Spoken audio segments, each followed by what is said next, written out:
seeing. I'm running for Attorney General from the District of Columbia. I have the right experience for this job, the right experience to be your first elected Attorney General.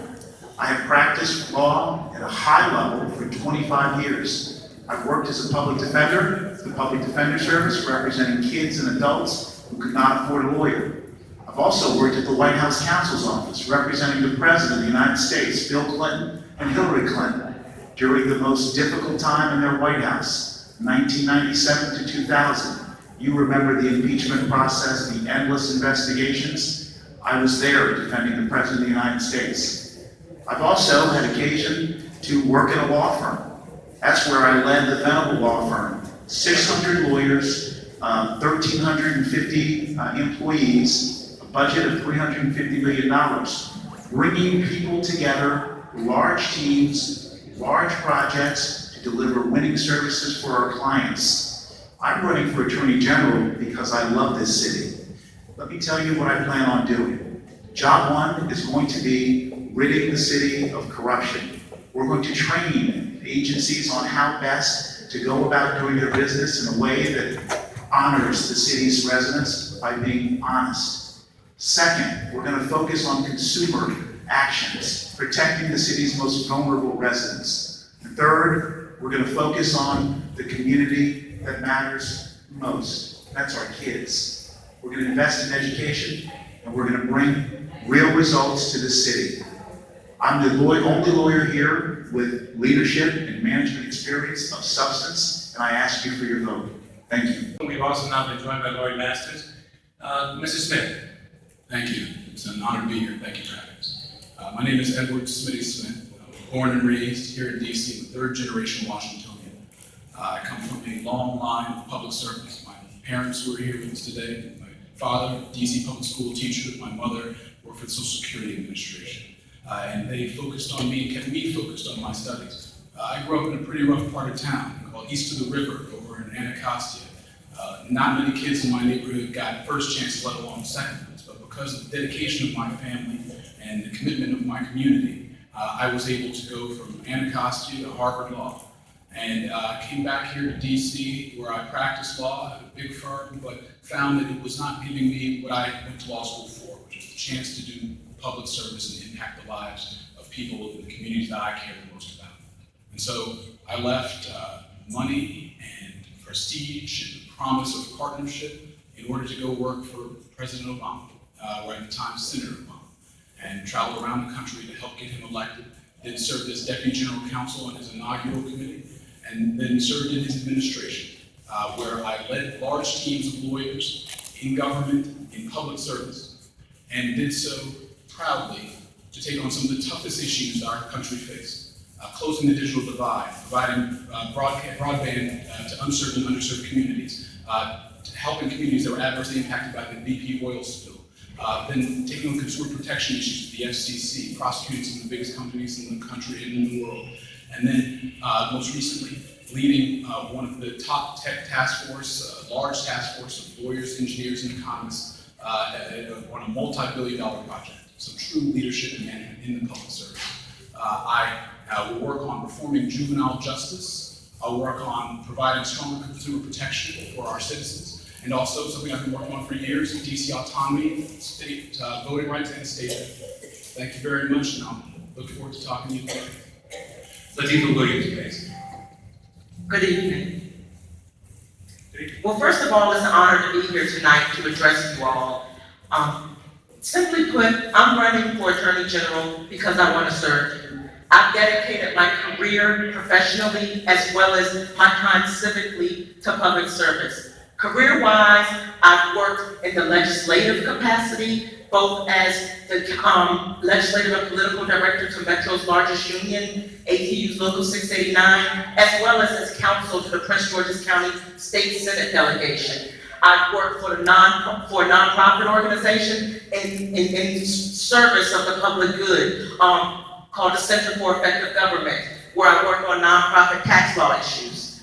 And I also have done litigation, where I've litigated for a couple of years And I'm honored to have, as one of my mentors during that period, I was able to work under David C. Simmons, who's the Chief Administrative Law Judge for the DC Commission of Human Rights. So that was a great person to learn people-oriented law and how to use the law to effectively help the community. I've been very active at the grassroots level in addition to that. And to me, I think that's what separates me from my opponents. I've been really active in the trenches. I started out about a decade ago with the DC Young Democrats, worked my way up to become National Committee Woman, became president of the Gertrude Stein Democratic Club, and now I'm an officer in the Ward 5 Democrats and the DC Federation of Democratic Women. And I think it's really important to have someone who is active on the grassroots level and has experience working across the various constituencies that comprise the district. So that's what I bring to the table. In addition to that, some of the issues that I want to focus on. Since it's a statehood forum, I will tell you that I'm for statehood and I'm for autonomy. And I think that we need to work to gain more autonomy over all of our local affairs, particularly our prosecutorial affairs. The federal government has no right prosecuting our local criminal defendants. They don't share our vision, and they don't share our ideals, and I will fight to have that power restored within the Office of Attorney General. Time, please. Lori Masters, 2 minutes, please, opening statements. Thank you. Good evening, everyone. I'm Lori Masters, and I'm running for Attorney General because I really love DC, and I really love being a lawyer. That's why I've done it for 33 years. I have the litigation, management experience, and community service that makes me ready to be your first elected Attorney General. I've been named by the Washington Post a top 10 super lawyer for my 30+ years of fighting the insurance industry for ordinary families and businesses. I've been president of the Women's Bar Association. I've served on nonprofit boards, including the Legal Aid Board.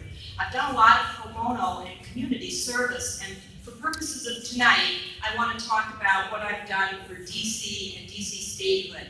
So more than anybody else on this panel, I've spent 10 years really fighting for these issues. I've marched in the marches, I've written the checks, I've written the memos, and most recently, I did 2 briefs in the budget autonomy litigation that supports the budget autonomy referendum that you all passed overwhelmingly. As your Attorney General, I want to fight corruption in the district government. I want us to all have a government we can be proud of. I want to fight for statehood. I want to have the same rights and have you all have the same rights as every other American. And I want to be a proactive Attorney General that will fight for the citizens of the District of Columbia, fight scams, fight predatory lending, fight pollution. I want to fight for you. So I ask for your vote because we deserve an Attorney General who knows what to do and knows how to do it. Thank you. Latifah Williams, the current Attorney General, who was not elected, has opposed on legal grounds a number of initiatives to expand home rule, such as the council bill just referred to on budget autonomy. Do you agree with this? And if not, how would you deal with these substantive issues of budget autonomy and their legality? Well, first of all, I don't agree with it. I think when the voters decided to pass the voter initiative for budget autonomy, that the job of the Attorney General was to fight to uphold the will of the voters. So the fact that the statehood decision went to court and we had an Attorney General arguing against the will of the voters and against the DC Council, I don't think that's the way to go. As far as pursuing budget autonomy, I think we need to have a multifaceted approach. I think one, court cases that are in court, if there's the opportunity to use, to have the right court case, I think that it needs to be pursued. But I also think we need to work with our federal partners. We need to work with our congresswomen, as well as to lobby Congress to give the district more autonomy. And I think that budget autonomy, as well as other steps toward statehood in the interim, can be very effective as far as slowly gaining some of the rights that we should have. Well, we should have the rights of all states in this country. Edward Smith, the legal grounds for the budget autonomy of the District of Columbia. So I disagree with the Attorney General's decision not to defend the Budget Autonomy Act strongly.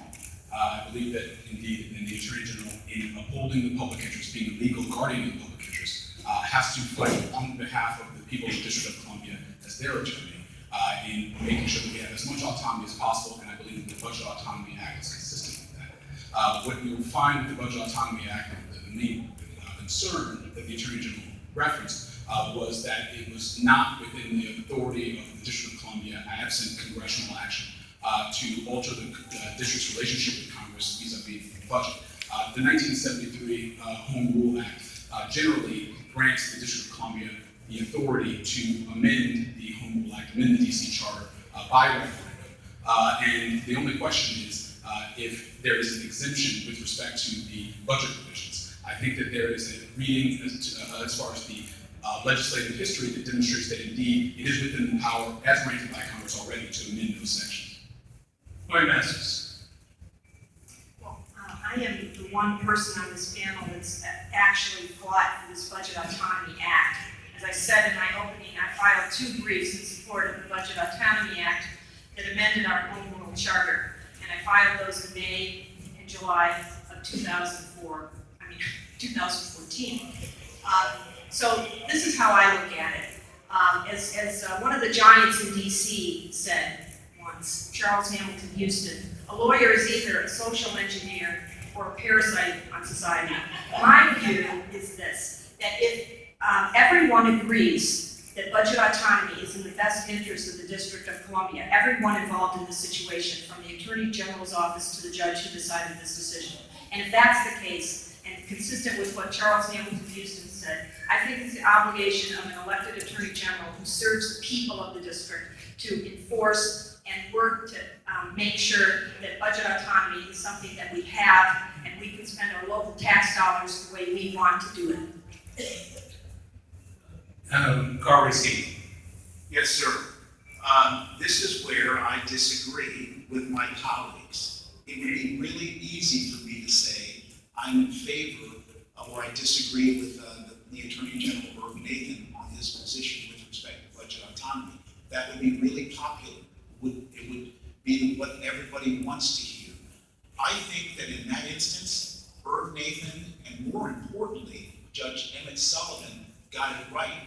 The council's legislation regarding budget autonomy was poorly written, not effective, and destined to lose. I don't think it makes any sense for us who are seeking democracy, statehood, and budget autonomy to throw up half-cocked legal theories and hope and pray they win. That's not the way that Charles Hamilton Houston led the civil rights struggle that led to integration. There was strategy, there was careful thought, and there was indeed, as Ms. Williams said, a multifaceted approach. I will work with every right lawyer in town to develop the right strategy to win autonomy.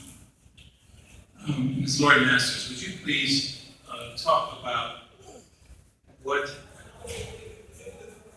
you have done specifically to make the Attorney General position an elected position rather than an appointed position as it is now?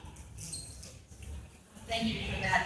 Yes, I've been involved for more than 10 years, as I said, on DC autonomy, statehood, self-determination issues. And as part of that work, in my role on the board of DC Appleseed, I was involved in these issues and worked to come up with a strategy that led to the referendum that created this as an elected position. When the council voted to put this off, I was part of a committee that recommended that we help Paul Zuckerberg, one of the candidates here for Attorney General, find pro bono counsel to represent him in the litigation and ultimately put this on the ballot. So I've been very involved with that issue. I've also been very involved with budget autonomy. And I worked on that for more than 4 years, and I disagree with my respected colleague here, Mr. Racine. That was a product of careful thought by a lot of really smart lawyers in this city. Edward Smith, what have you done to make the Attorney General's position an elected position? Generations before me who have not had access to full franchise as DC citizens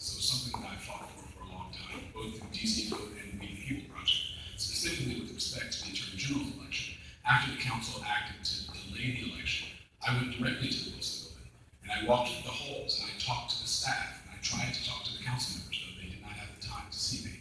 And then I went and I testified before the committee of the whole for Chairman Mendelson, and protested the council's decision to delay the election and advocated on behalf of a bill that was then being presented by Councilmember Che to put the election back on the ballot in November. And that is online. You can go look it up and watch my testimony. That's actually where I met Lori. And so it's something that I've been fighting for, and it's something that I'm proud to have fought for. Mr. Racine, you're audience member raised it, and your discussion of this autonomy legislation might seem to conflict with the notion of DC autonomy, DC statehood. The audience member said that you have given contradictory answers regarding your support for DC statehood. We'll begin with you, but then we'll ask all of the panelists about the issue of statehood and how that relates to the chief law enforcement officer of the district. With respect to the audience member who I assume is operating, of course, in good faith, let me be clear. I am 100% in favor of statehood. I am 100% in favor of budget autonomy. I may disagree with how we get there. I may disagree with the idea of being automatically called an advocate of budget autonomy just because you have an idea, whether or not the idea has any merit or not. I want, again, to develop strategies that actually win. That's what I'm about, winning. In terms of being the chief legal officer of this city, it's a big job. Over 300 lawyers, over 650 employees, a $100 million budget. You need a leader who has management experience, bringing lawyers together to actually get the job done for their clients. Here, the client is the citizens of the District of Columbia, and I have the experience to achieve that objective of providing great service to our citizens. David Smith, your thoughts on statehood and the Attorney General of the District of Columbia. So I've been a vocal advocate for representation and statehood for a long time. It's an essential part of obtaining what we need to obtain to be full citizens in this democracy. And it is shameful that as the capital of the greatest democracy on the planet, an example for the world, we don't have representation in our most powerful legislative body. And so I believe that the Attorney General needs to be a vocal and powerful advocate for that. And that means taking on something that we all recognize is very difficult. If it were easy, it would have been done already.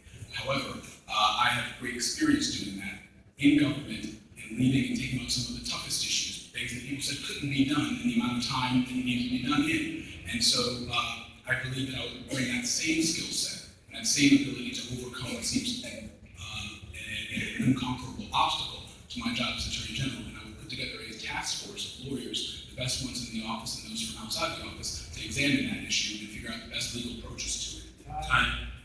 Latifa Williams, statehood for the District of Columbia and the Attorney General's office. Yes, well, first of all, as Attorney General, it would give me a great platform to use as a bully pulpit to advocate for statehood. So I would do that on many levels. First of all, there still needs to be public education and public engagement. While there are many people here in the district who care about statehood, people don't necessarily see it visibly. And I think that's something that Congress needs to see before they act.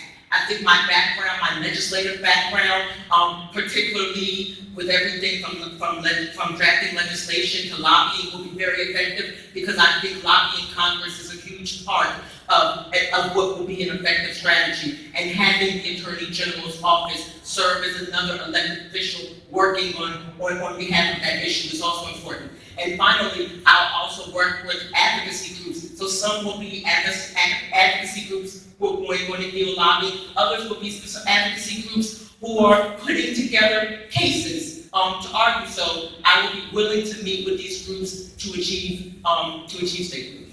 Lori Masters, Statehood, and the Attorney General.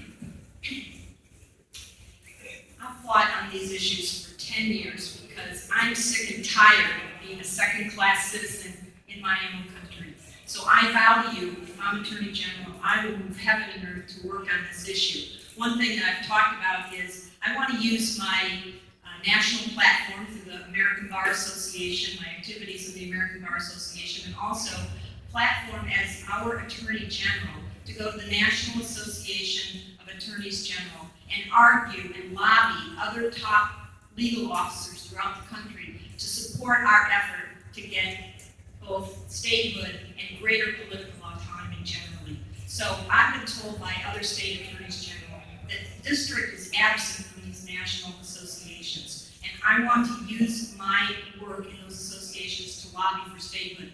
And I will work with Eleanor Holmes Norton, with whom I've met on these issues over the last 10 years in our fight to get voting rights and statehood to craft an additional strategy for going forward. Mr. Edwards and Mrs. Smith,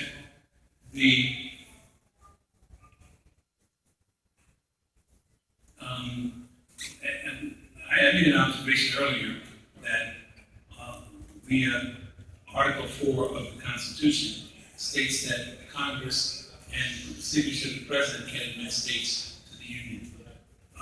There's an argument that came up during the statehood hearings in the Senate by the ranking member whose name I cannot recall, and I apologize to him. But he raised an interesting point, which was, well, if the District of Columbia became a state, there would be, there would need to be a constitutional amendment to do away with the 23rd Amendment, which gives DC electors for the president. Is there a contradiction between, and this is for everyone, is there a contradiction between the congressional group for statehood, that is Congress, the majority in the House and Senate, and the signature of the President makes it the state, or is there a need for some constitutional group, and would that be preferable? So we've tried the constitutional amendment route, and it died on the vine. I believe that we have the congressional route, and that the congressional route is viable. The senator you're speaking about, I believe, was Tom Coburn, and his point notwithstanding, the fact that there would need to be a repeal of the 23rd Amendment in order to avoid some sort of double granting of electors is not a barrier to our ability to move forward on the law. We certainly could not, hoping for subsequent action, see an amendment to repeal the 23rd, and then leave ourselves exposed to that now. So I believe it would require a dual path approach.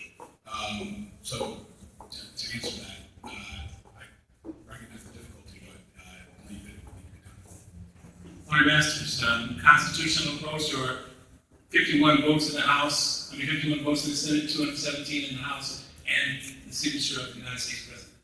Well, it's clearly in the Constitution that this is a way to go in terms of achieving statehood, and I would favor that if we can get this through the legislative process. So, of course, the devil's always been in the details here, but at the statehood hearing that was held on Capitol Hill, we had constitutional law professors who supported the district's effort, just like other states. Most recently in my lifetime, Hawaii and Alaska, of course, became part of the union. So that whole process is done through a process of figuring out all of the complicated issues that might arise when a jurisdiction becomes a state. This is no different than that. So if there has to be some kind of an amendment to repeal, in effect, the 23rd Amendment to make sure that we're not getting more electors or different processes here for presidential elections, that can be done. And I don't see that that's any impediment to us getting statehood. Yeah, I think my colleagues have it right here. I think the real question is, who is the Attorney General who's going to be most effective in bringing home statehood? And I would suggest to you that with respect to the bar, the courts, the community of business and indeed lawyers nationwide. That lawyer who has the greatest stature, modestly speaking, is me.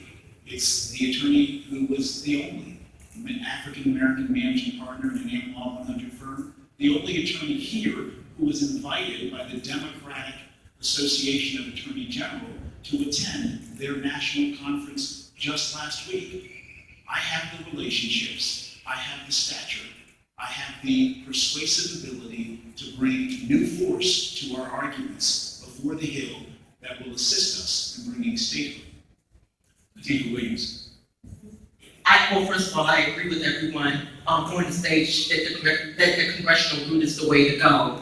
And I happen to think that my grassroots background gives me a leg up on how to actually achieve it. One of the things, the district we have college students who come to the district to study from all over. So one of the things that we need to do a better job of is educating all of these out-of-state college students about our plight for statehood. Because while we may not have votes in Congress, they all come from states who have votes for Congress. And so if people from those states are then pressuring their representatives and their senators as constituents, that's when they will start to listen. So I think what we need is a grassroots movement across the country. And we can start with many of these college students, and then many, when they graduate, they will go back to their communities, and then they can push it in their communities. And I think that's the best way to get Congress to really listen and to pass statehood.